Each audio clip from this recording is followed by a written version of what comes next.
ஒரு காலத்தில் ஒரு ராஜா இருந்தார். அவருக்கு வயதான பிறகு யார் அரசை நடத்த வேண்டுமென்று யோசித்தார். தனது நாட்டில் நல்ல மனசு கொண்ட நேர்மையான ஒருவரை தேர்வு செய்ய வேண்டுமென்று முடிவு செய்தார். ஒருநாள் நாட்டிலுள்ள எல்லா குழந்தைகளையும் அரண்மனைக்கு அழைத்தார். ஒவ்வொருவருக்கும் ஒரு விதை கொடுத்து, இந்த விதையை நட்டு பராமரித்து 1 வருடம் கழித்து என்னிடம் கொண்டு வாருங்கள். அதிலிருந்து வளர்ந்த செடியை பார்த்து நான் அடுத்த அரசரை தேர்வு செய்வேன் என்றார். அந்த குழந்தைகளில் ஒருவன் விக்ரம்.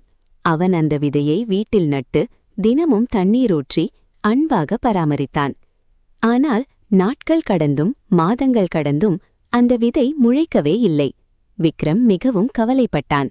நான் தவறாக செய்தேனா என்று நினைத்தான். ஆனால் அவன் முயற்சியை நிறுத்தவில்லை.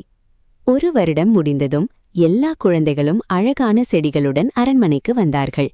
ஆனால் விக்ரம் மட்டும் காலியான ஜாடியுடன் வந்தான். அவன் வெட்கப்பட்டான். ஆனாலும் உண்மையை மறைக்கவில்லை. ராஜா ஒவ்வொருவரின் செடியையும் பார்த்தார். பிறகு விக்ரமை பார்த்து சிரித்தார். இந்த நாட்டின் அடுத்த அரசன் விக்ரம்தான் என்று அறிவித்தார். அனைவரும் ஆச்சரியப்பட்டார்கள். ராஜா சொன்னார், நான் கொடுத்த விதைகளெல்லாம் வேக வைத்த விதைகள். அவை ஒருபோதும் முளைக்காது.